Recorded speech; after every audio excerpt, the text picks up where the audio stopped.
Yan si Bongbong Marcos, number 1. Kronismo na naman yan. Pagnanakaw ang pakay ng mga yan.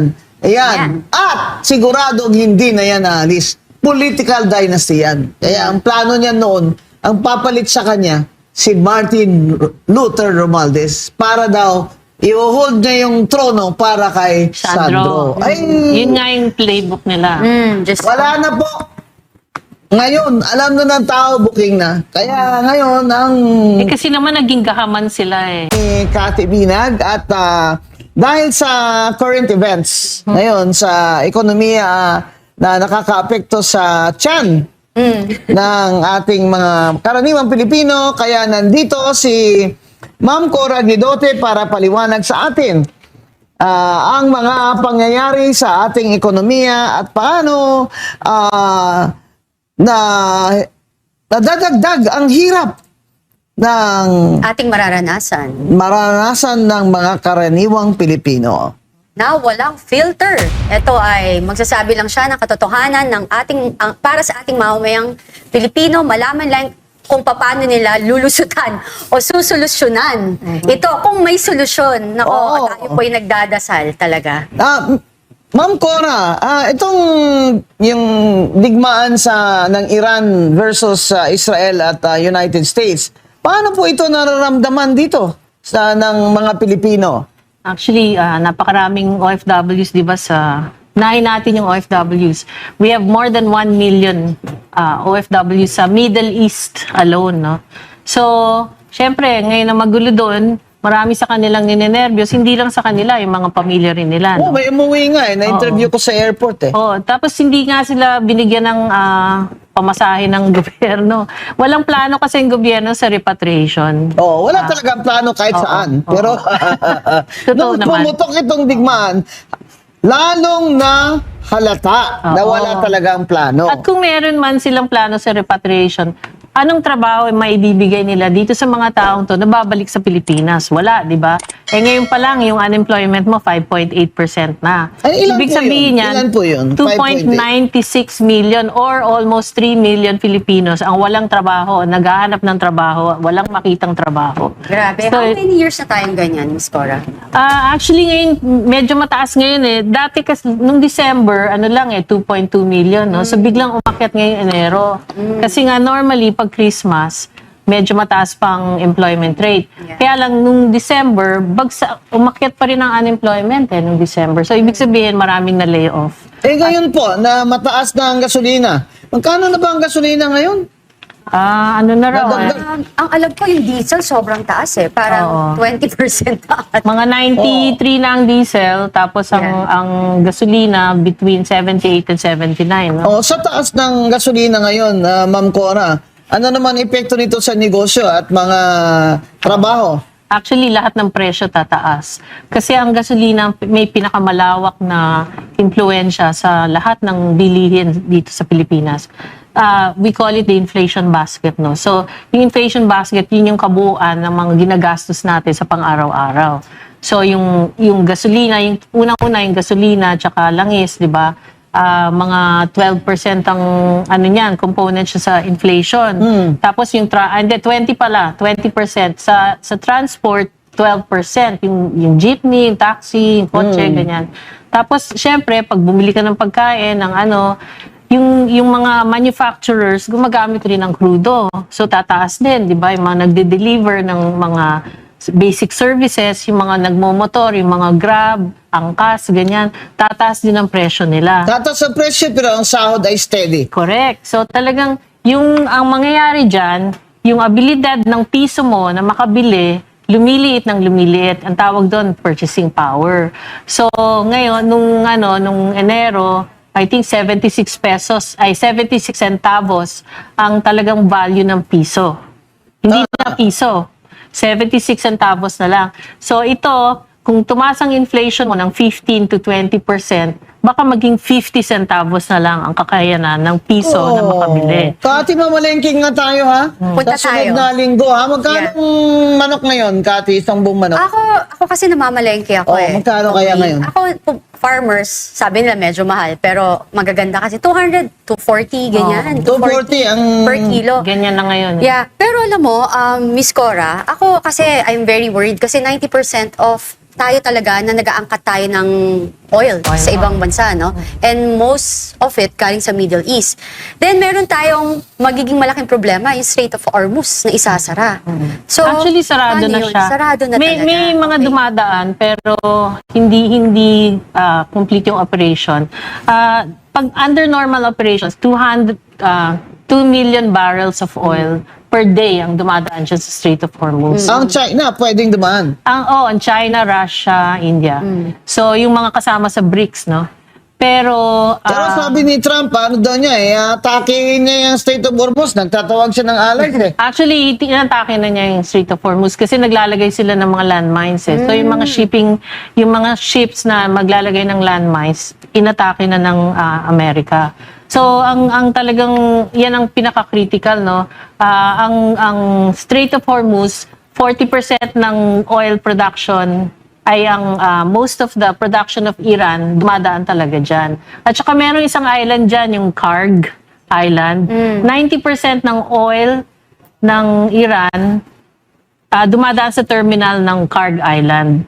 At siyempre, na-secure nila yan, na hindi yan So, sinecure na yan ng US. So, hopefully, hindi na magtagal yung gera kasi talagang yung dumadaan na ng mga boats dyan na may dalang langis, nagsusuplayan sa buong mundo. So, hindi lang tayong tatamaan ito, buong mundong tinatamaan. Pero Unang ngayon, siya- magkano lang yung reserve na sabi ni BBM? Sa gasto Nung po, yung early March, 50 days ang Pero term na. parang ang lungkot-lungkot na ng mukha ni Secretary Garin, 50 days from the start of March. So, ibig sabihin, kung tumagal ang gera hanggang mid-April, maubusan tayo ng langis. Mid-April. Palagay mo, sabi kasi ng Iran, war of daw ito attrition, talagang pahabaan daw nilang gera. Hindi yan patatagalin ng US kasi it's also in their interest to bring down the price of Yeah. So, ano kayang Magiging kahinatnan nito lahat. all-out war ba ito to end the war? Or Actually- economic na ang strategy ngayon? Actually, if you look at the geopolitics talaga globally, no, talagang pinulbos na ng US lahat ng military facilities ng Iran. So may konting natitira na lang. Yung mga launchers nila tinanggal na, kaya maski may mga missiles sila, initially they had 10,000 ballistic missiles. Hindi naman nila ma-fire kasi wala ng launchers. So anyway, yun ang ginagawa ng US. Talagang pinupulbos nila yung military capability ng Iran. And I think they're getting there already. So konti-konti na lang ngayon, arms, yung on the ground na yung pag-away Ang nila. battle Ang battle is on the nila. ground. Oo. Man to man. Tsaka Man mga to drones, gumagamit sila ng mga drones ngayon. So nandun na. So hopefully within the next month nga matapos na to, no? Kasi talagang yung buong mundo apektado nito. At kasi ang gusto talaga ng Israel at US dito ay regime change. Yes. Kaya pinatay yung leader nila at ngayon naman, ang ending ng gerang ito ay regime change. Yes. Kasi nga, naging terrorist organization na yung Islamic Republic of Iran. Kaya ayaw ng US na mabigyan sila ng nuclear capability. So kaya ganyan ang ginagawa nila. So, ang estimate mo, mga April, May, tapos na to? Let us pray na gano'n na nga ang mangyari, no? Kasi hindi naman natin talaga, hindi tayo makakasiguro na talagang gano'n ang mangyari. In the meantime, ano po kaya ang ginagawa ng gobyerno ni BBM? Wala. Para gumaan-gaan naman itong... Wala. Gusto ko, alam niyo, bawal na ako magbisikleta. Dati nagbibisikleta ako. Nagtuturo ako sa UP, Cora. Nagbibisikleta na lang ako from my hotel to the college. And Kasi I was teaching on Saturdays. Ngayon po, hindi na ako pwedeng magbisikleta kasi may arthritis na ako at ako'y, di ba, bawal ng masyadong exertion ng paa. Pero pag ganito po ang nangyayari ngayon, marami po sa ating mga kababayan, ang sabi nga ng mayor ng Caloocan, binilan niya na ng bisikleta lahat ng kanyang mga pulis. Dapat naman kasi mayor, nono pa yan binili.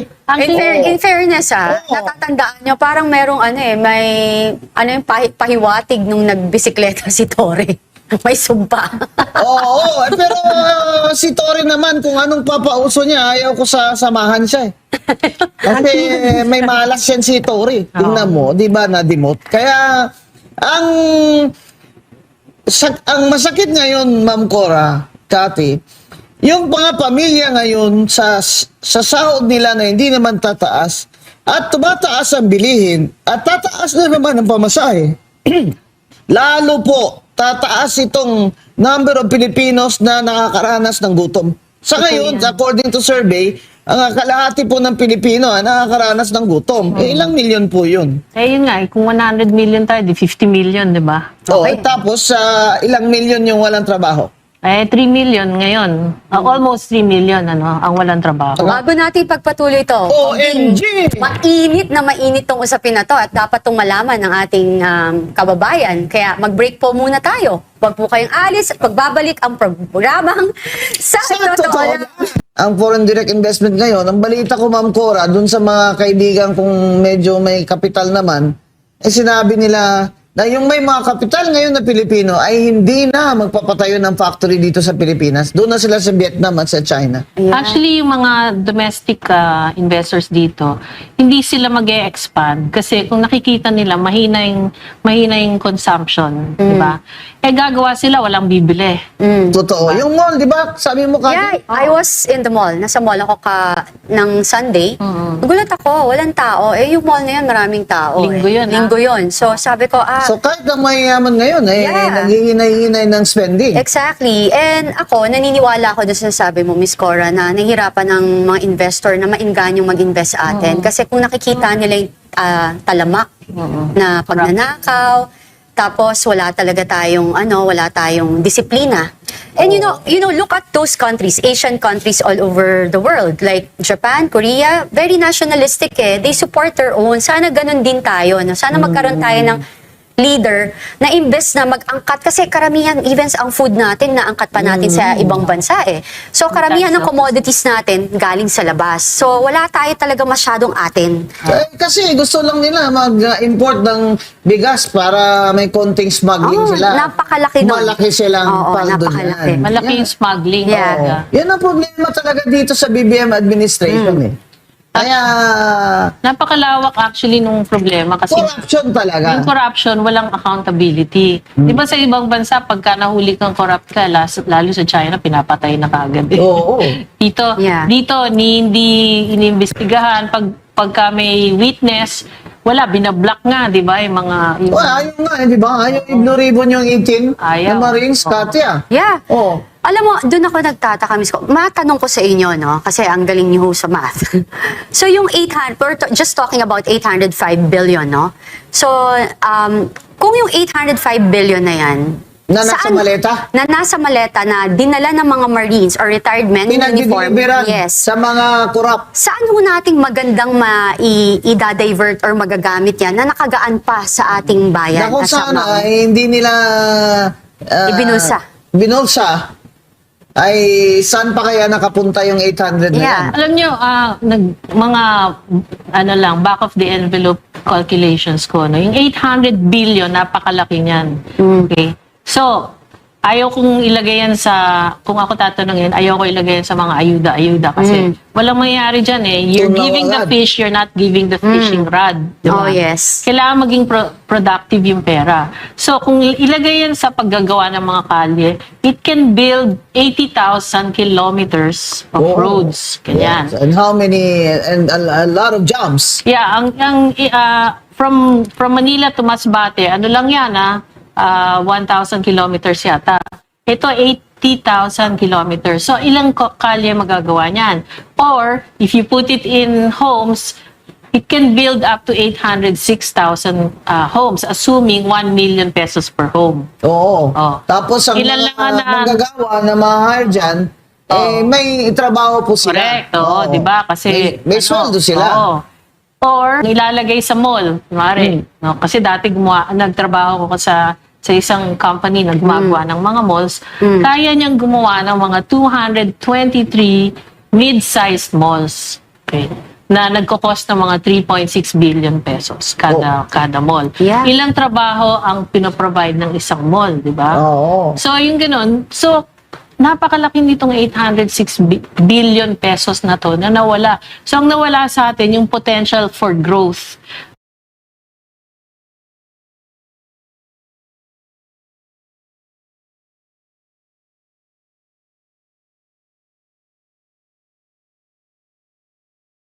Mag-grow ng 7 to 8% Kaya nga, per annum. ako doon sa meeting investors. Is- Magtanga yung mga Amerikano negosyante doon.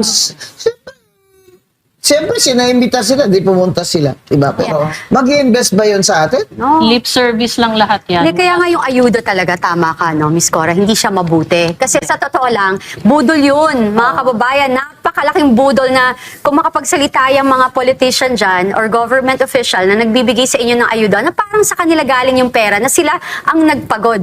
Mga kababayan, ang perang yan ay inutang. Ang perang yan ay sa atin din. Mga tax. Bakit tayo na nagmumukha tayong mga pulube or we need to beg for it? So, imagine if yan ay isang utang, ang mangyayari sa atin, yung mga apo nyo at apo ng mga apo nyo, Oo. hindi pa buhay, hindi pa ginagawa. May May utang utang na. Oh, kaya pataas ng pataas ang tax. Di ba? Yes. Actually, naramdaman natin yan ng martial law, di ba? Tayo yung nagbabayad ng utang dati. Grabe yun. Tatay, 45% presidente. inflation nun. Oo, talaga. Grabe yun. 60%. Umabot tayo sa 60%. Grabe yung ginawa ni Ferdinand Marcos sa Ang Marshall sakit nun Law na yun. talaga.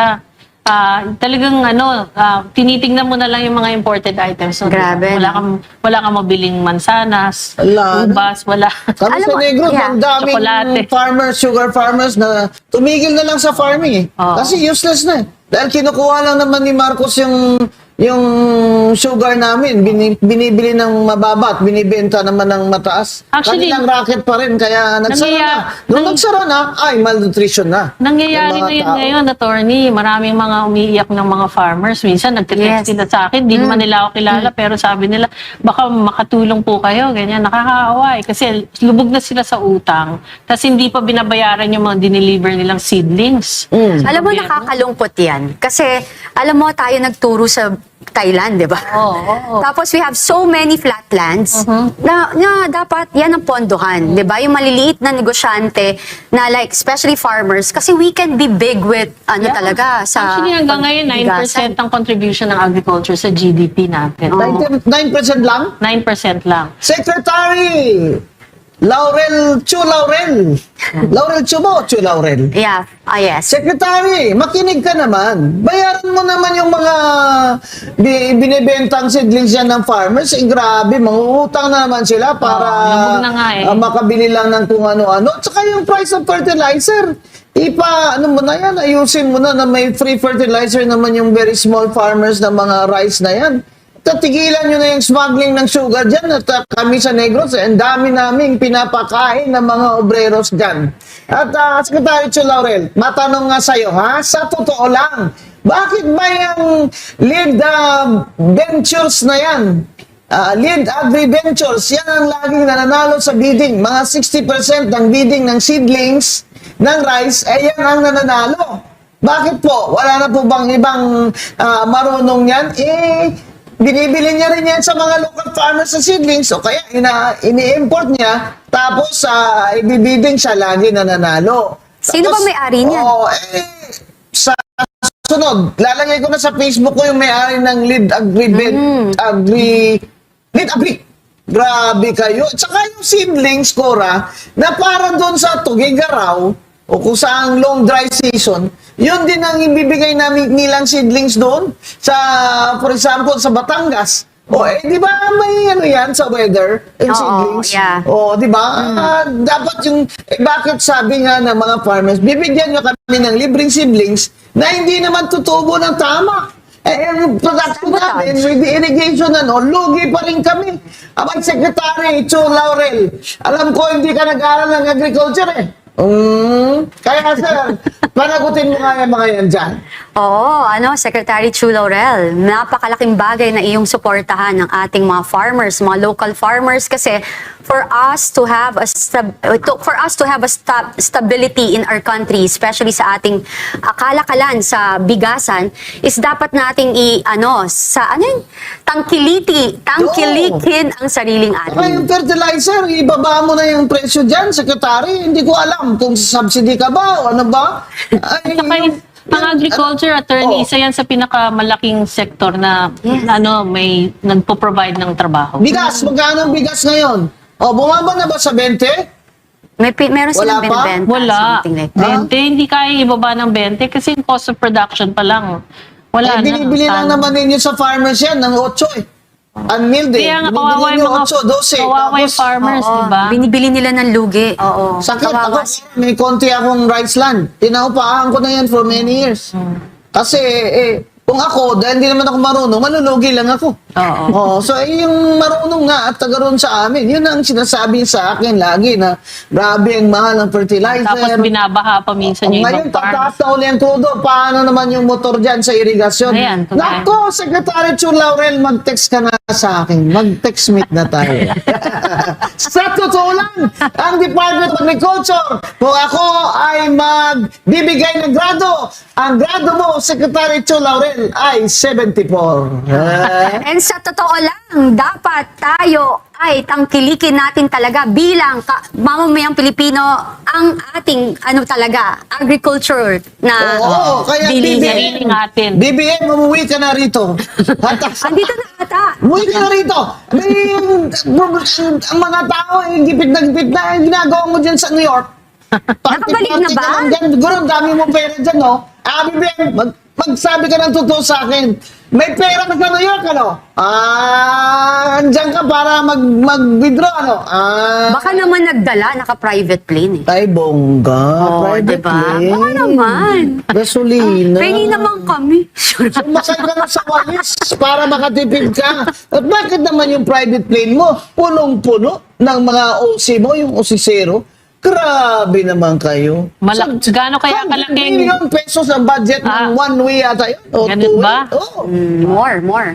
Tapos ang taas ng gasolina. Mm. Ngayon pa siya umalis, diba? Oo, kaya nga eh. So, imbis na i-address niya yung mga problema ng mga Pilipino, umalis pa naman siya. Kaya, And it's so sad kasi ang pinaka Nakakalungkot nakakahiya pa po is alam niyo yung ibang bansa pa ang nag-offer na para tulungan ng ating Singapore. OFW. Singapore, Imagine that. UAE, sila pa yung nagbibigay ng pamasahe. Nauna pa. Tapos Di ba may na-interview ako sa Yeah.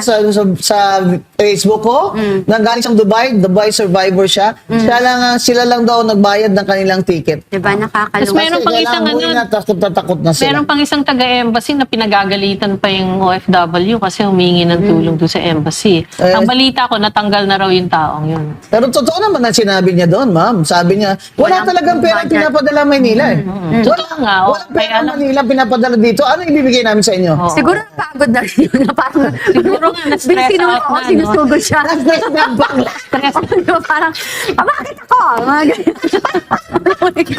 Bakit ako? Sa totoo lang, pinapahirapan nyo naman ang mga embassy.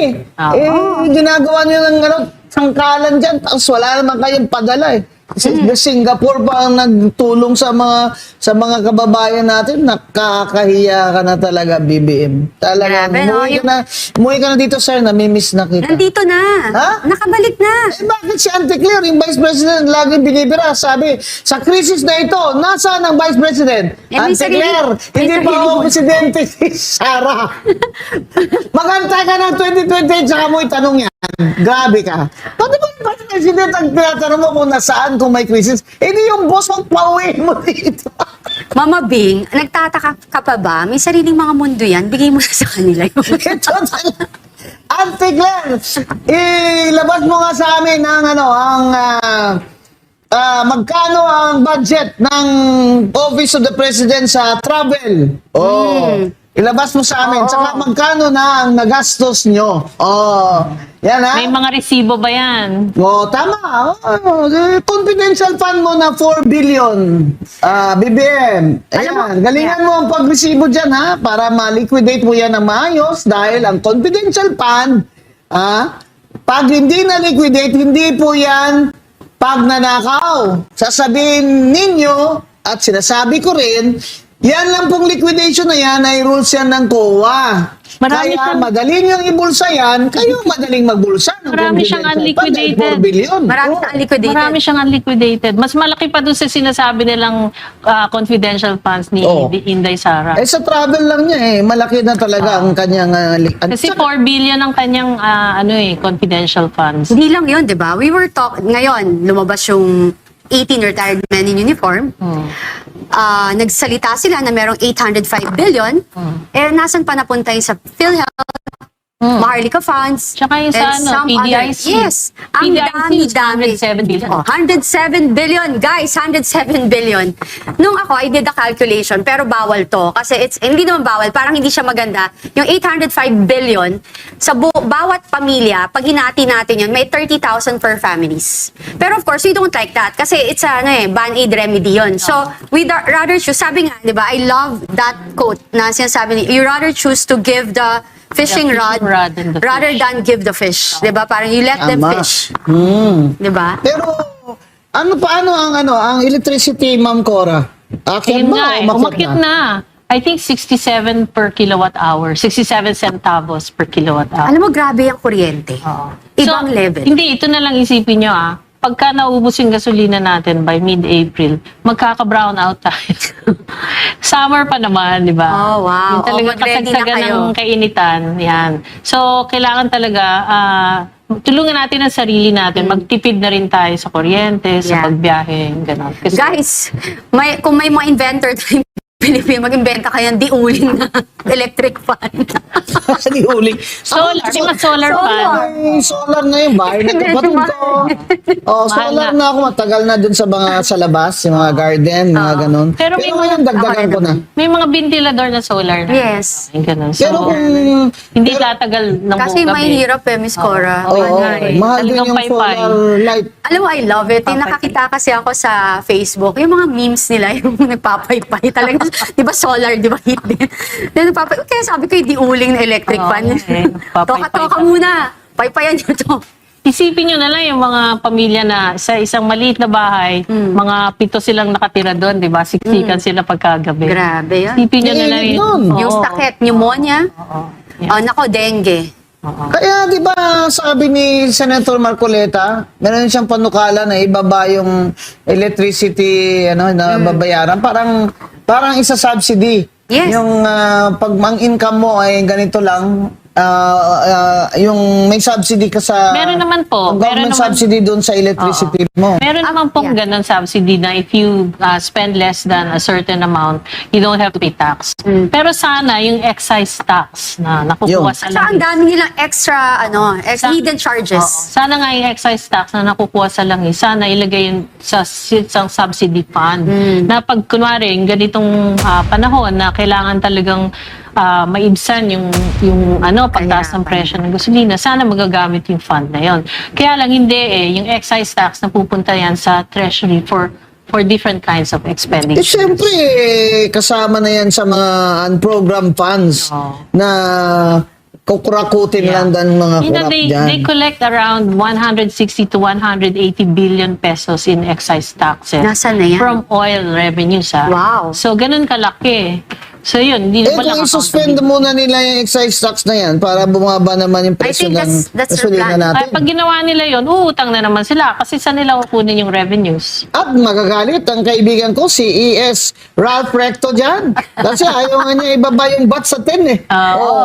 Eh, bakit mo Oo naman ibaba yung excise tax? Di ba? Eh, lalo ka naman deficit dyan.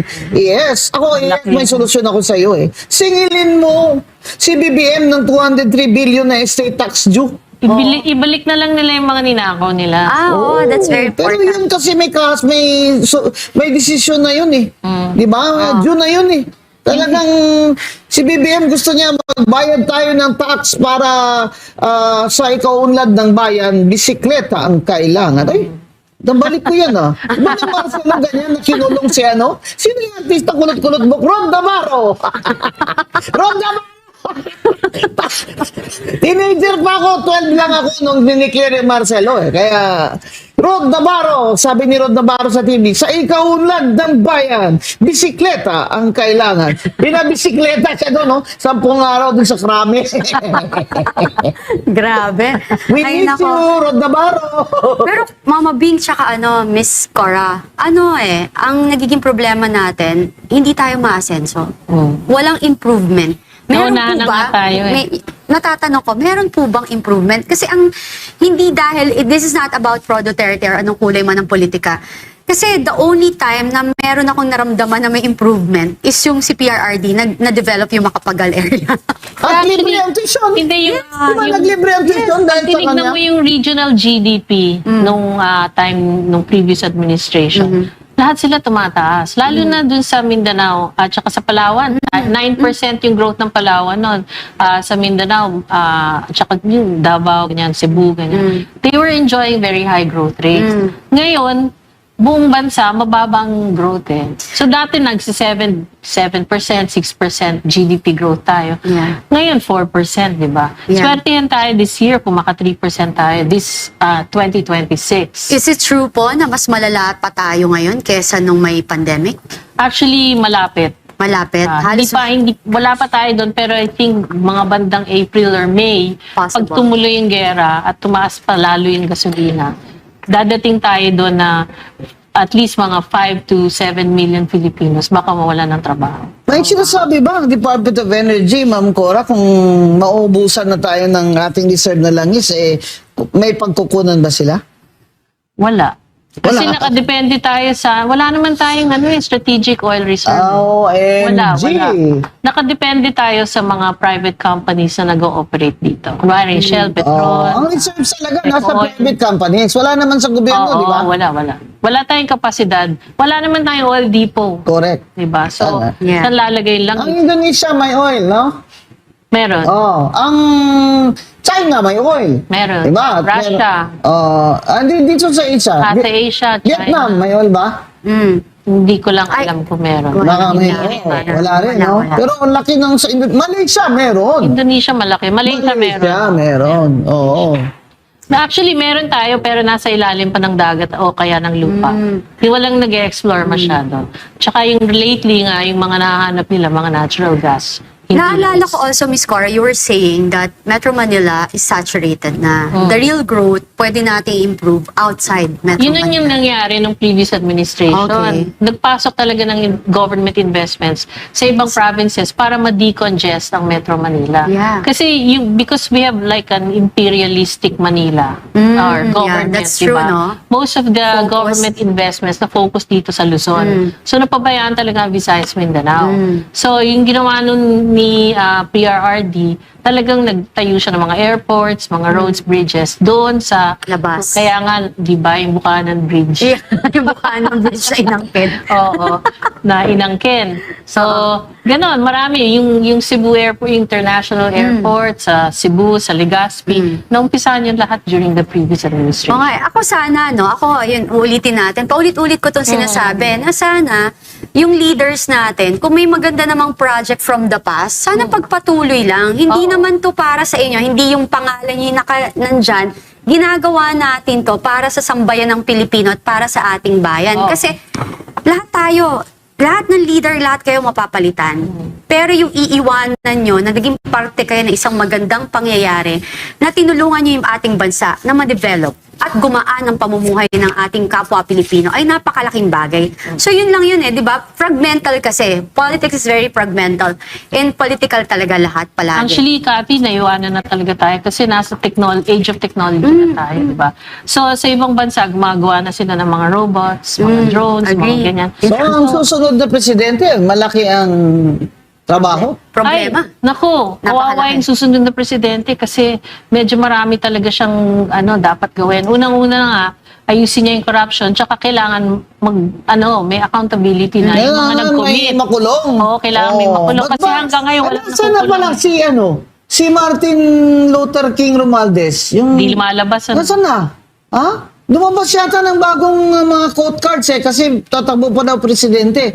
Abay, bakit hindi yan nananagot? Di ba? Yun ang tanong ko eh. Bakit naman Secretary Vince Dizon, napakabagal naman ng mga kaso? Nakita niyo na ba yung laman ng ICI report?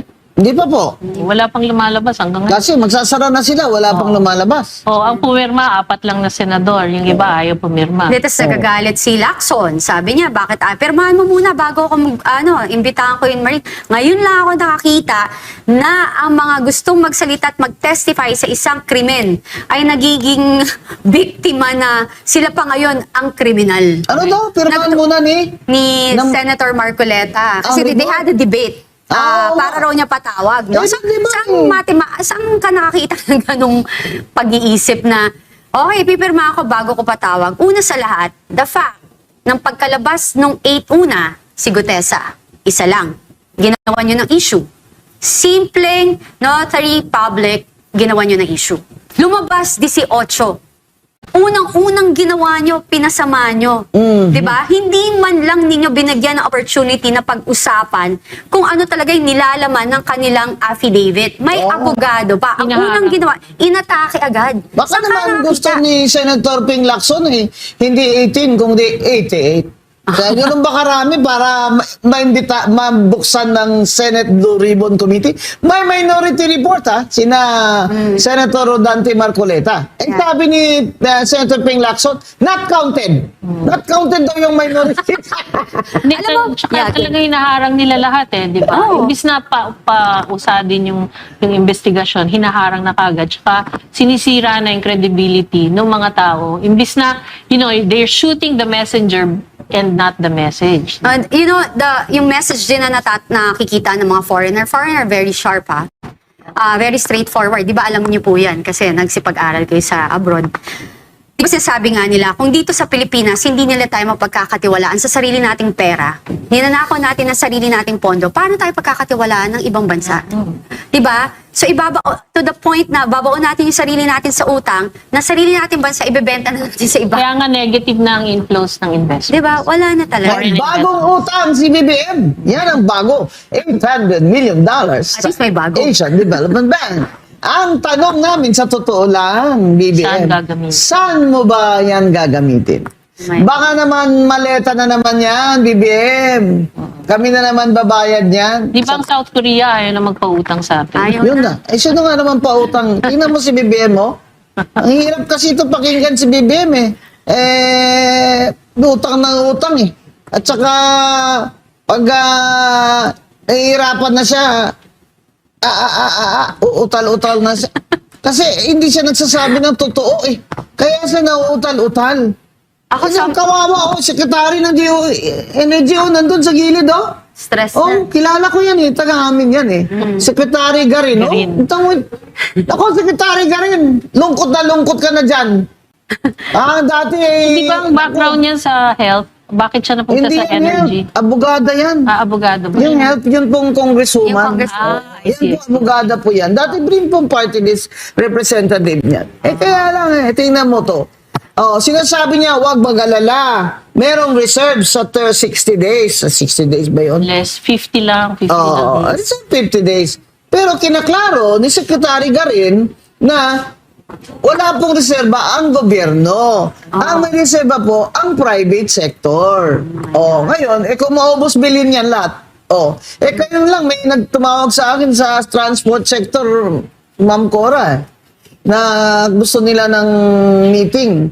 Kasi gusto nilang maipaliwanag kung paano talaga sila tinatamaan ng todo nitong recent na Kasi fuel yung price. pamasahe, paano? Yeah. May ceiling ba yung pamasahe? Yun, wala. Ano yung solusyon nila para sa mga mahihirap? Yung mga ordinaryong empleyado na nag-jeep, tricycle, and all. So, we were talking about this a while ago, Miss Cora, no?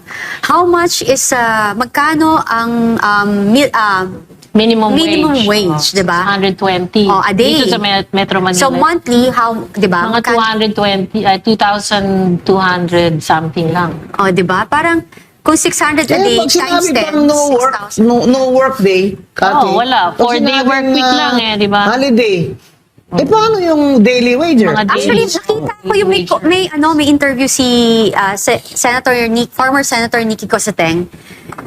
She was saying, maybe yesterday to, she was saying na sa totoo lang, kaya isa rin sa dahilan, kaya hindi nag-i-invest ang mga investor natin dito sa Philippines because paano sila raw mag-i-invest kung ba't kailangan lang magbayad ng 13-month pay kung 6 months lang in a year nagtatrabaho talaga ang tao. Dahil may weekends, may holidays, and alam mo yon kapag kunwari, Holy Week, yung ganyan, ilang araw walang pasok. So when you calculate everything Marami in total, tayong ang holiday. dami nating walang pasok. So yun yung question daw na Dinagdagan pa isa. ngayon. Oo. Actually, simple lang naman Ang hinahanap lang naman ng mga investors, yung mga namumuhunan, yung return on investment. Tama. ROI, return on investment. At yan po ay mababa pag may massive na korupsyon. And also, sa totoo lang, dapat tayo mismo ang mag-invest sa sarili nating bayan. Huwag tayo mag-angkat ng mga produkto or commodities galing sa labas. Gayahin natin ang Korea and ang Japan. Lalo Tingnan nyo na sila. sa pagkain. Yes. Ayan. Napaka-favorite natin ngayon si Secretary Chu Laurel. Dahil agriculture po talaga ang nangunguna sa concerns ng mga Pilipino dahil ang mga tiyan natin dyan nakasalalay sa agrikultura. Yung inflation, meron din yan effect sa interest rates ha. Mm. So, tataas din ang interest rate. So, mas mahirap din umutang para Correct. sa mga magnenegosyo. Tapos, ngayon, dahil mataas ang importation natin, manghihina din ang piso. Oo. Diba? So, Kasi- yung cost of doing business, yung tatlong yon, inflation, interest rates, at saka peso, lahat negative yan. Diba? So, Yeah, kung apektado ako yan. negosyante, ba't napupunta sa Pilipinas? Masakit ulo ko, Ma'am Cora. Unang-una sa Grabe. sariling bansa nila, medyo affected na sila nitong oil crisis. Yeah. Kaya Kaya yung mga pala stock sabi market ni nila. ng professor ko sa calculus economics, buti na lang pinasa ko yun, Dr. Matson. Dumugog po ilong tenga ko doon habang nagrarally pa ako araw-araw. Pinasa ko yun. Tinry ko talaga pong pumasa sa inyo. Sinabi ni Professor Dr. Winnie Monsod, dating NEDA Secretary ni President Cory na she is not optimistic na sa susunod na mga taon ay makaka-recover ang Pilipinas dahil walang kakayanan si Bongbong Marcos at ang mga nakapaligid sa kanya. Wala talaga. Yeah. Talaga, kaya nga, ngayon pa lang, nakikita ko na in the next 2 years, hindi lang talamak pa ang nakawan, wala pa rin investments, wala pa rin masyadong infrastructure. Kasi in 3 years, yung first 3 years niya, walang nangyari, bumagsak pa yung economy. Anong magagawa niya in the next 2 years? Kasi the first 3 years, kaukaw ng kaukaw. So, ano pang aasahan natin dito sa remaining nung term niya? Kaukaw ng kaukaw. Kaya lalo ngayon, lame duck president na siya eh. Yun, nasa na nga yung duck ko? May binili akong duck eh. Na gagawin ko props dito. Nilaro kasi ni Dior eh. Oo, nakita ko yun. Oo, hindi Ginaptayan na niya yung Lahat ng program, mga kababayan. Wala. Kung anong recovery. Oo. Pansin nyo ba? Wala. Nag-inaugurate siya Walang doon project. ng mga water purifier dun sa barangay, dun sa Bacolod. Footbridge. Footbridge. Ano ba? Ano ang recovery plan ni BBM at ang kanyang mga financial na mga, what do you call this, secretaries? Ang kawawa dito, bugbog na si E.S. Ralph Recto. Tingnan nyo, dating gwapo-gwapo ni Ralph. Ngayon nawala na. Lahat sila na dry. Oh, wala Lahat na. sila na dry. Lahat na nagtrabaho kay BBM Oo. na nag-iba talaga yung itsura. Hindi, pero Mama Bing, alam mo, wag na tayong lumayo. Simpleng bigas. Hindi natin mapababa ang presyo. Bigas na yon. That's a very, very important. Pinamis niya yan, ang elected Yes. niya. ha? Diba? Na Hindi may natin 20 daw maano. pag siya Kasi nagpresidente. nagpa-promise siya na hindi kaya Hindi kaya. 20 pala, Budol talaga. It's really budol. 21 Pork pala yung 80 pesos. At saka yung NFA na yan, anong palagay mo dyan, Ma'am Cora? Marami po kasing nangyayaring kalokohan dyan sa NFA eh. Dapat sara na lang yan eh. Oo, tingin ko dapat isara yan. Palitan na lang talaga. Supportaan natin talaga yung ating local farmers. Kaya lang napakaraming dyan. No. Maraming kawatan dyan sa NFA. Yung NFA, may cartel yan eh. Oo. Di ba? Yeah. Hello? Eh, sa Bucor din. Sa Ah? custom. Kaya nga nandun, di ba? Ay, Yung bigas na oo yan. naman. Di ba? Grabe naman Lahat. yan. Sibuyas, bigas, Bawang. Yung basic, bawang, basic talaga asukal. tinitira nila eh. Kaya nga di ba, ang unang-unang trabahong kinuha ni BBM is Department of Agriculture. nandun eh. Kasi nandun. Andun lahat. Kung magtataka ka, bakit ang presidente hindi pa nga nakasimula eh? Gusto na magsekretary of Agriculture. Tapos tumaas ang Ayun sibuyas. pala, smuggling pala sa sibuyas. Tumaas ng Smuggling 700 per gas. kilo, Ah, di ba? pila? 700 per kilo. Grabe yan. Mas matindi Mataas pa siya sa asukal. Oo, grabe Grabe. Tapos sumunod yung yung Bawang. pepper. Oh, Yung sile. Chili. Nagkukulintas nga ng pepper yung mga Ang komedyante, sili. di ba? Anong kulintas? Kikwintas. Noon, pag nakakwintas ka ng sili, social ka. Di ba? Grabe talaga, ano mo. Kaya ako talaga, tama ako eh. Nung nagka-rally ako sa mga rally ni Lenny, nakita ako sa stage, sinabi ko, pag nanalo yan si Bongbong Marcos, #1, kronismo na naman yan. Pag nanakaw ang pakay ng mga yan, ayan. At siguradong hindi na yan aalis. Political dynasty yan. Kaya ang plano niya noon, ang papalit sa kanya, si Martin Luther Romualdez para daw i-hold niya yung trono para kay Sandro. Ay, Yun nga yung playbook nila. Just wala na po. Ngayon, alam na ng tao, booking na. Kaya ngayon, ang... Kasi naman naging gahaman sila Yun. Oh, First, kaukaw ng Hindi, kaukaw. magkaiba kasi. Nung martial law kasi walang social media. Oo. Oh, Yan akala kasi. nila dahil control nila ngayon ng mainstream, hindi Yeah. kakalat yung totoong information. Exactly. Yeah. Kaya lang kita naman sa mga numero eh. Yeah. Tignan mo lang yung mga economic reports. May pagkakaila mo ba yun? Diba? Kaya ako laging tinitingnan ko lang yung economic numbers. Yeah. Ano Ako, mas stock market, bilib pa Ma'am ako. Cora? Kumusta? Bagsak. Ilang percent na po ulit ang hindi nagdaw? Actually, bumalik na sa almost 6,000 eh. Babagsak pa yan kasi nga, pag lumabas yung mga quarterly reports, ganyan, syempre, lalong babagsak yung confidence. Ano yung forecast nyo? Like, in, let's say, hanggang April, For what? for stock market, Sa stock market, Inflation. siguro, mahirap magsabi ng exact Kasi ano number, siya eh, no? no? Pero baka ma-break niya yung 6,000 yung stock market. So, Bababa kasi- pa rin? Oh, bababa pa yan. Actually, yung sa pag tinitingnan mo yung chart, ang pinakamalalim mga 4,500, 4,900, ganyan. So, medyo malaki pa yung ibabagsak niya. Dati si Pinoy ang presidente, araw-araw tinitingnan niya yung stock market eh. Pero ngayon si BBM, hindi. Araw-araw ibang tinitingnan nito. ibang stock yung tinitingnan. Ibang stock. Kaya wala eh.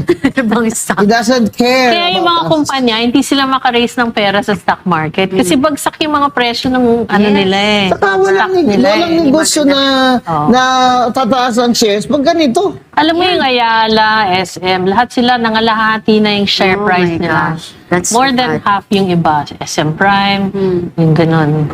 Sayang eh. So, kaya pa ba? Sa totoo lang, mga kababayan, kaya nyo pa ba ang nangyayari sa ating bansa? Kaya nyo pa ba? Si BBM, 2 taon pang ganito, walang recovery plan? Ako na lang ay magtatanong sa mga malalaking negosyante. Tama pa ba po ang nangyayari sa ating bansa? Sana ho, gumawa na rin ho kayo ng para at magsalita na rin kayo at magpakatotoo tayo. Kasi kayo po ang higit na talaga naman maapektuhan. Kasi sabi ko nga, as a businessman, you are the head of a certain corporation. Libo-libo ang inyong empleyado na maapektuhan. Pag nawala yan sa inyo, sa totoo lang, kaya nyo bang mawala ang matagal nyo ng pinaghirapang negosyo dahil lang sa ganitong liderato? Hindi ba naglabas na rin ng parang manifesto yung PCCI? Yeah, naglabas na. Tsaka, I think, Makati Business Club. Good. Oh. So, sana i-reinforce pa nila yung mga statements nila. Kasi lalo ngayon na ganito na yung presyo ng gasolina, Yeah. tsaka crudo. At Kailangan na talaga magsalita. US State Department ay merong comment na garapalan na ang corruption dyan sa Bureau of Customs. Sa Yes. totoo lang, sino ba talaga Ang behind it. ang protector ng Bureau of Customs? Yes. Hanggang sa susunod, dito po, walang iwasan, katotohanan lamang. Definitely is not afraid of whatever case that will be filed. But I think it's also imperative that we need to understand it has to be within the bounds of legalities, because the impeachment, more than a political process, is also a legal battle.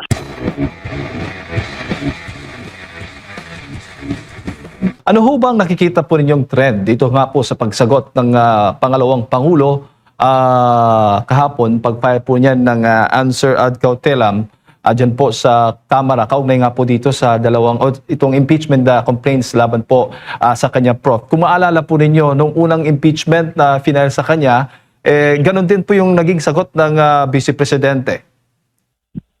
Well, basically, hindi naman nagbabago talaga ang stand ng ating ikalawang Pangulo, primarily because hindi rin naman nagbabago yung allegations laban sa kanya. No? So why I don't see any reason why she will change her statements or even her strategies, when in fact, there have been very, very little or if none at all. Wala namang halos talagang nagawang mga bagong paratang o mga bagong reklamo laban sa kanya. So I think she's just being consistent. She's just trying to not overreact. I would say she's not really overacting. She's trying to really keep it simple, and I think she's sticking really to their legal battle plan on how to address these issues. And I think the Vice President is really prepared for this. I think they were prepared last year, and right now I think the legal team is even more prepared. And I've actually seen the legal team.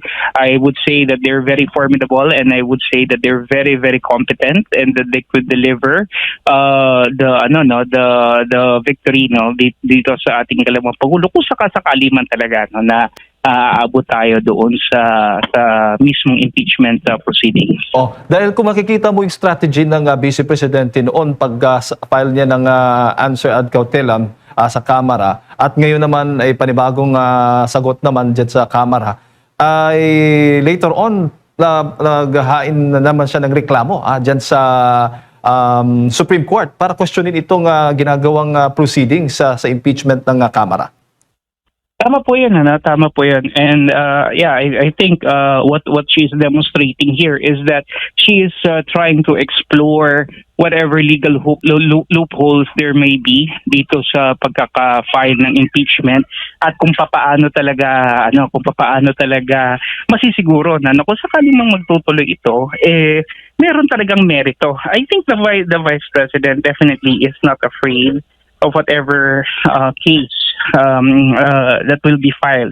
But I think it's also imperative that we need to understand it has to be within the bounds of legalities, because the impeachment, more than a political process, is also a legal battle. No?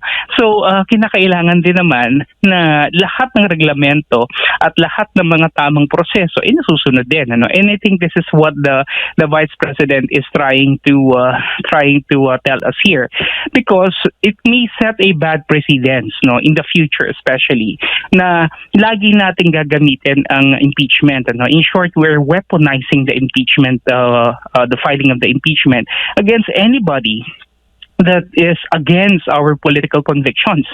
If you're against the government, they will always file an impeachment against you, even without the legal mechanisms in place. So I think this is what the Vice President is trying to be certain about here, na kinakailangan talaga nandun tayo sa tamang legal requirements and legal procedures. Opo. At kung pagbabasihan po ninyo, kukumpara po ninyo yung naging proceedings, impeachment proceedings ng Kamara doon sa kaso ng Vice Presidente at ng Pangulong Bongbong Marcos Jr. Sa inyo po ba, para po ba sa inyo ay questionable po yung nagiging approach ng Kamara doon sa dalawang kaso ng pangalawang Pangulo at ng Pangulo? Yeah, very, very questionable, because I feel that the filing of the impeachment against the president was something that is staged. It's something that was just simply programmed, and this was something that was deliberately planned. And this is the reason why the succeeding impeachment complaints, hindi naman lang nila tinignan, at nagbatay lang sila doon sa 4-page impeachment complaint na na-file nung una, which clearly shows that they are doing the playbook of several seasoned politicians natin before, no, na nagamit na nga nung ibang mga panahon. And yun nga ang problema rito is that maliwanag, no, na itong mga kaalyado ng ating Pangulo dito sa Kongreso, talking about Jervil Luistro, sila Bel Zamora, they really have an axe to grind against the Vice President. It's very, very obvious, no, na ito nga nakakalungkot, nandito tayo sa gitna ng problema, may sigalo tayo sa Middle East, there's a looming crisis, pero yung mga mambabatas natin, focus lang talaga sila sa impeachment, no? Wala silang ibang nasa isip, kundi paano i-impeach yung pangalawang Pangulo, because they believe and they know na ito na yung huling barahan nila, that if ever the Vice President will not be impeached come 2027, it will be a smooth sailing thing for her going to 2028, and that will be it, no? Kaya kinakailangan nila, they really need to work double time, triple time, just to make sure that the Vice President will be impeached regardless, and even if, no, huwag na nating pakialaman ano bang mga economic imperatives ang pwede nating gawin para solusyonan itong crisis na to, ano ba yung mga pwedeng measures na i-adapt natin para kahit paano pag-aangin yung buhay ng mga Pilipino sa kinakaharap nating crisis. Ang mahalaga lang sa kanila talaga is ma-impeach itong si VP, and it's very, very obvious, no? Kaya nga, itong impeachment kay Pangulong Marcos is just, for a show, no? And, this administration has been very good at it, no? Opo. Ang administration na to, talagang ang tinitingnan ng lagi, yung drama, yung narrative, yung optics, pero yung sustansya at yung essence, wala po talaga, as in zero. Opo, kasi kung susundin mo o titingnan mo yung palawagan ng ilan, ang komento ng ilan po sa mga kababayan natin, kung pagbabatayan po itong survey sa trust rating na mas pinagkakatiwalaan nga nila daw ang Vice Presidente, doon naman sa kaso ng Pangulong Bongbong Marcos Jr., mas dehado, kumbaga, doon sa grounds ng betrayal of public trust, dahil marami ang hindi nagtitiwala dito sa Pangulong Bongbong Marcos Jr. Pero hindi po pwedeng gamitin po yun sa impeachment proceeding para sa kaalaman ng ating mga kababayan. Yeah, actually, yun nga yung problema, no? Dahil nga hindi naging maliwanag kung ano ba talaga yung sakop nung reklamo, kung halimbawa betrayal of public trust. Pero actually, if that's really the problem, no? If ever talaga na gumagawa ka ng isang impeachment complaint na kung gusto mo lang talaga is mailihis yung mga bintang at yung accusations, you really can come up with a very shallow, a very, very weak impeachment complaint. No? Pero kung titingnan natin, ang mga kasalanan ni Pangulong Marcos sa ating bansa is sobrang dami. No? Yung weak governance na lang in itself is a very grave sin. It's a betrayal of public trust. Bakit? Kasi nung ikaw ay naihalal, meron kang kasunduan sa taong bayan na ikaw ay magsisibi ng tapat at maggagawa ka ng mga reforma na mag-aangat sa buhay natin. Pero maliwanag na hindi yun nangyayari ngayon. In fact, maraming beses, na instead ng unahin yung kalagayan ng ating mga kababayan, mas inuuna pa nila yung pagpa-party sa Malacanang o pagpunta sa US na they're spending a lot of people's money. In short, they're very indifferent to the plight and to the concerns of the poor people. And I think this is what sets apart this administration from the previous administration, na meron talagang hindi lang tapang pero nandun yung malasakit. Dito sa atin, wala talaga tayong nararamdaman. Walang kakayahan, walang malasakit, walang concern. In short, talagang lutang at the same time, medyo lihis yung tinatahak nating landas ngayon. Opo, bago ko ipasa kay partner Admar, Prof, mula nang nag-anunsyo ang Vice Presidente na tatakbo bilang Pangulo sa 2028, nagkaroon ho ba ng impact, epekto po nito sa political arena? Ito ho bang nakikitang baliktad ho ba ang tawag po niyan dito po sa grupo naman ng NUP na hindi susuporta doon sa impeachment laban kay Vice President Sara kung walang matibay na ebidensya, ay parte po ng mga nakikita po ninyong impact din na isa lamang po ito, bahagi lamang po ito na marami pa ang parang hindi talaga tutuluyan o hindi susuporta dito sa pagpapatalsik kay Vice Presidente? Well, I think right now, every politician in his right mind, is already calculating. They're already weighing down their political options, and they know for a fact, no, and alam naman natin to, na ang ating sistemang political dito sa Pilipinas, kapag patapos na yung termino at wala namang klarong mandato na meron hahalili na that is backed up by the administration, the natural trajectory is for them to actually shift to another boat, ika nga. And right now, I think the most plausible and the most logically acceptable move for them is to side with the vice president, because the numbers clearly show, no, the clear trust and dissatisfaction rating na nakikita natin dito kay BBM. Bakit ka pa sa kanila papanig, no? So wala kasing kasiguraduhan. Tinitignan nila dito, I believe, is no longer in the Congress, because in the Congress they may have the numbers, but what about in the Senate that will decide impeachment, no? Because if this impeachment halimbawa it resulted in an acquittal, hindi nito papahinain ang ating ikalawang pangulo, bagkus lalo nitong papalakasin, no, yung kanyang kampanya heading into 2028. Why? Because the impeachment court will already make the decision that she is not guilty, 'di ba?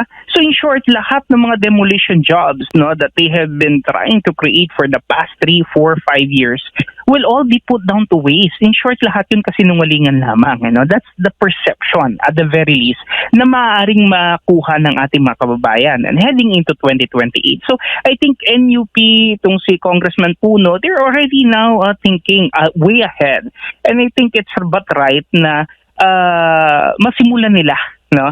Kumbaga parang yung blind following ni BBM tsaka ni Speaker Romualdez nung sa Kongreso mawala na at magdesisyon yung ating mga congressmen batay doon sa kanila talagang paniniwala at conviction at batay doon sa kanilang political calculations, no? Maaring hindi man nila to nakikita bilang isang klaro para sa kanila na talagang si VP ay walang kasalanan, pero at least naiisip nila yung kanilang political capital, or at the very least yung constituents nila.